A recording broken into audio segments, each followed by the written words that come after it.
Welcome to this episode of KDIGO Conversations in Nephrology. This episode, titled CKD Evaluation and Measurement, is provided by KDIGO and is supported by an independent educational grant from AstraZeneca. Here's your host, Dr. Peter Lynn. Hello and welcome to KDIGO Conversations in Nephrology. I'm Dr. Peter Lynn, Director of the Canadian Heart Research Centre and family physician in Toronto, Canada. And joining me today to discuss the importance of CKD evaluation and measurement is Dr. Magdalena Madero. Dr. Madero is the head of nephrology division at the National Heart Institute in Mexico City, and her clinical and research interests include CKD progression, chronic hemodialysis, and CKD of unknown origin. Welcome, Dr. Madero, to the program. Thank you, Dr. Lynn, and thank you, KDIGO. It's an honor for me to be here today with you. It's really good to have you here. And I think the CKD of unknown origin makes you sound like a UFO hunter. So it's kind of interesting to hear that term. But today, I guess we're going to focus in on trying to detect kidney disease. I must admit, our kidneys work very hard for us and they never complain. And by the time they complain, they are quite damaged. So therefore, we have to go looking for this damage. So can you just go over what are the tools that we can use to look for chronic kidney disease? Thank you, Dr. Lynn. That's a great question. And you are absolutely right. Kidneys do not hurt until very late stage. So we have some tools to assess kidney function in the earlier stages. And these tools are eGFR. So this is estimated glomerular filtration rate, and albuminuria. And these both are critical to detect and to risk stratify chronic kidney disease. We know that lower estimated GFR and higher albuminuria are both strongly associated with risk of cardiovascular events, kidney failure, and mortality. So their measurement is crucial for effective risk stratification of persons with chronic kidney disease. The presence and severity of albuminuria also guides the use and dosage of treatments that we know delay chronic kidney disease progression, such as ACE inhibitors, ARB, and SGLT2 inhibitors. So the ideal screening and diagnosis approach would consist of a triple marker panel with serum creatinine, serum cystatin C, and urine albumin to creatinine ratio. We usually prefer albuminuria over proteinuria. However, we know that in resource-limited settings, we can also use proteinuria for detection of a protein or albumin in the urine. There are now equations such as CKD-EPI that are used to estimate GFR from markers such as creatinine and cystatin C, and the combination of both creatinine and cystatin C. And the latest equation is without inclusion of a coefficient for black race. So we have these very useful equations that can either use cystatin C, creatinine, or both. And, the fact that race was removed, it's a very important event in the nephrology practice. This was all done due to the concerns about continuing use of race in GFR and led to the removal of the race coefficient. So a big rationale for CKD screening is the availability of many effective interventions to delay CKD progression and that reduce cardiovascular risk. Yeah, that's actually very interesting, the fact that you're talking about renal risk as well as cardiovascular risk. So really, having these measurements would be helpful for us to manage our patients. And as you were saying, serum creatinine we can get, and with the equations, then we can estimate the glomerular filtration rate. And so that tells us about how to use other medications, how well the kidneys are functioning. And oftentimes for simplicity's sake, I tell my patients that's the speed of your kidneys that it's working at. And I usually tell them we want at least 60 miles an hour or higher, and you're only at 30 miles an hour. And they seem to understand that concept of speed. And as you were putting it, the urine albumin creatinine ratio is very important as well, because I tell patients it's a quality of your kidneys. In other words, we want to keep the good stuff in, which in our case, we've tagged that as albumin as being good things to keep in your body. And creatinine, which is waste product, as you were mentioning, we want to get rid of that. And so therefore, we want to make sure that the kidney is getting rid of garbage and keeping in the good stuff. So that measures the quality of the kidney. So I think that part, maybe we haven't explained that so well to patients. Do you find that people may be doing serum creatinines and maybe not the albumin creatinine ratio? Yeah, that's a very good analogy, Dr. Lynn. And you're right. I mean, people do measure creatinine for the most part, and many labs have automated eGFRs. But I find that a lot of people are not having their urine albumins checked. And, this is very important because it is a big risk factor for outcomes such as kidney disease progression and cardiovascular events. And we know that our patients with kidney disease have an even higher risk of dying from cardiovascular causes than reaching to kidney failure. So both markers are very important in the evaluation of chronic kidney disease. Yeah, that makes a lot of sense. So I must admit, in the beginning, we only focused on creatinine, then we had the equation, so we only focused on that, but the albumin-creatinine ratio together gives extra information, so we need both pieces. So let's say we now have an abnormal test. You've identified a patient. How do we go about finding out the cause of the CKD? Because I think a lot of us just assume it's diabetes or hypertension, but how do you go about thinking about the different causes that would put a patient in a CKD position? Thank you, Dr. Lin. That's a very important question. It's not everything diabetes or hypertension. So when we evaluate a patient with known or suspected chronic kidney disease, clinicians should inquire about additional symptoms that might suggest a systemic cause. For instance, if the patient has hemoptysis or a rash or a lymphadenopathy or hearing loss or neuropathy, this may orient us towards something either genetic or towards glomerular disease. If a patient has, for instance, urinary hesitancy, urgency, or frequency, or incomplete bladder emptying, then this may guide us towards urinary obstruction. Moreover, patients should be assessed for risk factors of kidney disease, and these include potential nephrotoxins such as nonsteroidal anti-inflammatory medications, phosphate-based bowel preparations, herbal remedies such as those containing aristolochic acid, antibiotic therapies such as gentamicin and chemotherapies. Also, a history of kidney stones or recurrent urinary tract infections may guide us towards the cause. Of course, as we mentioned earlier, presence of comorbidities such as hypertension, diabetes, or autoimmune diseases may lead us towards the cause of the kidney disease. And family history of kidney disease is important.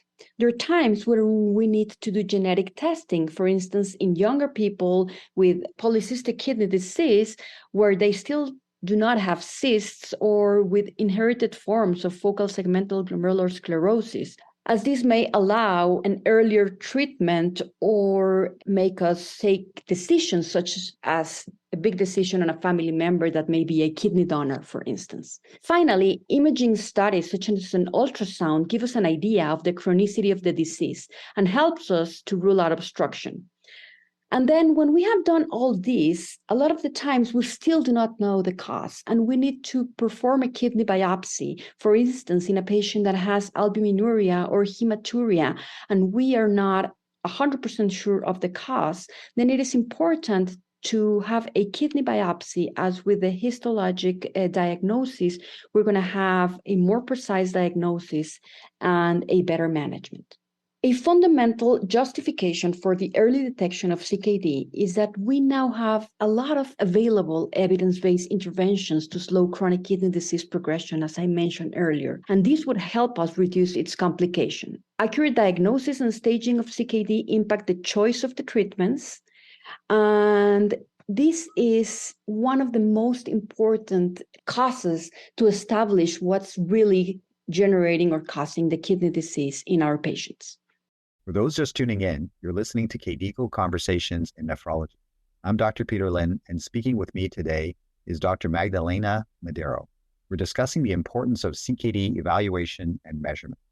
Yeah, you make a very good point. So now that we've identified a patient with CKD, finding the cause will then direct our therapies and also risk stratify the patient. So finding the cause is actually as important as detecting the disease in the first place, of course.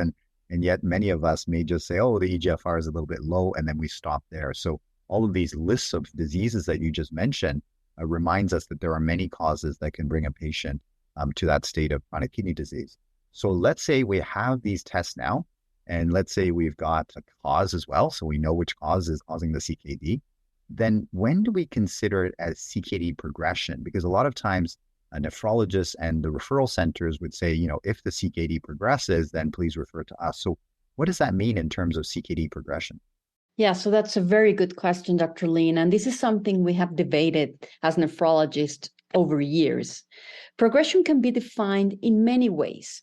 It can be defined as a sustained drop in eGFR for longer than 3 months and a 25% or greater decrease in eGFR from baseline. Rapid progression, for instance, is usually defined as more than 5 ml minute loss in 12 months. There are also slopes of eGFR decline that have been accepted as a definition, such as 30 or 40% decline in eGFR, let's say at 2 years. Because, I have to admit that in the past, we used to define progression as doubling of the creatinine or kidney failure, but these events are very drastic and you don't want to wait until this happens to define progression. And that's why we have been establishing other definitions of CKD progression. There's also regression, and regression can be defined as a sustained higher eGFR category for longer than 3 months and a 25% or greater increase in the eGFR from baseline. So this means that not everything is progression. Patients can actually get better from the disease, and this would be considered as a regression. Progression is important because it can help us guide the frequency of monitoring or assess treatment progress. And this is why we need to establish progression. Yeah, that's actually a very good point. In other words, the direction, the speed at which it's dropping, those are all very useful information. And to your point is that it changes how quickly we refer, how often we assess them and review their testing. So these are all important things for us to do. Now, you had mentioned something about cystatin C, and that caught my attention because I'm not sure if everybody's aware of cystatin C. So when would cystatin C be appropriate testing? So in other words, when would our traditional creatinine eGFR estimate sort of not be as accurate? And what kind of scenarios will we say that a cystatin C would probably do better in assessing renal function? Thank you. That's a great question. Ideally, cystatin C should be used for the initial diagnosis. The use of cystatin C alone or in combination with creatinine strengthens the association between the eGFR and the risk of death and kidney failure across diverse population. So number one, it better categorizes risk. Number two, it should be used when the diagnosis of CKD is uncertain. For instance, a patient that has G3A1, so patient with mild CKD and no albuminuria. Number three, when muscle mass is low, such as in the case of amputations, or the opposite, when there's a large muscle mass, such as observed in football players or bodybuilders, where creatinine may be under or over expressed, and this would over or underestimate estimated GFR. And finally, a more accurate estimation of eGFR is required a lot of the times for dosing on certain antibiotics, such as chemotherapy, assessment of kidney function in kidney donors, for instance. So therefore, there would be certain situations where cystatin C is better. And I guess, as you were pointing out, that creatinine is muscle breakdown. So therefore, if there's changes in muscle mass, that might affect it as well. And so there are situations where our creatinine friend may not be as accurate. And that's why cystatin C, which is sort of produced at a regular rate in the cells, and it's mainly filtered out, and there's no secretion of it in the renal area, that basically that might give a better measurement. And you listed some very important times where we need a more accurate measurement, and that's where the cystatin C would be useful. And I think that's very useful for us to know, because many of us may not have heard of cystatin C as a new way of staying for renal function. So I think that brings us to a close for this particular session. I want to thank you very much, Dr. Madero, for your insights into the importance of CKD evaluation and measurement. You nicely told us about the eGFR and how that sort of measures the speed of kidney function. That's one component of it.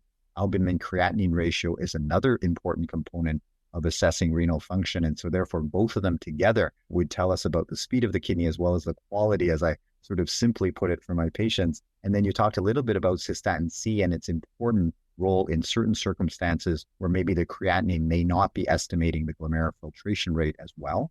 And also to identify the causes of CKD, because you listed all these causes that would have very different treatments and different trajectories, and they would need different strategies to make sure that we can prevent the kidney progression. And then you nicely told us about kidney progression and what we should be looking for: deterioration in the eGFR, changing classes of CKD, and also this rapid drop of 5 mils per minute over a 12-month period. So we have things that we can look out for, so that way we can make sure that the patient gets the care in a timely fashion. And I think all of this, I'm hoping, with your knowledge and insight, will help us all make sure that we can detect CKD, and make sure that we manage these patients as well as we can so that we can avoid those complications that you were saying used to be the only thing we measure, which was doubling of creatinine and end-stage disease, dialysis.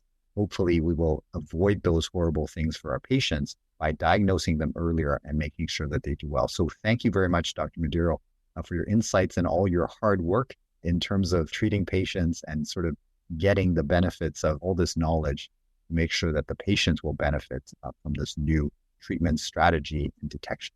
Thank you, Dr. Lim, for all these very important and interesting questions. You just gave a very nice summary of what we have discussed, and it has been an honor to share this forum with you. Great pleasure with you. And it's so easy to summarize when you put things beautifully. So thanks very much again. Thank you. You've been listening to KDIGO Conversations in Nephrology. You can find more at kdigo.org/podcast. Thanks for listening.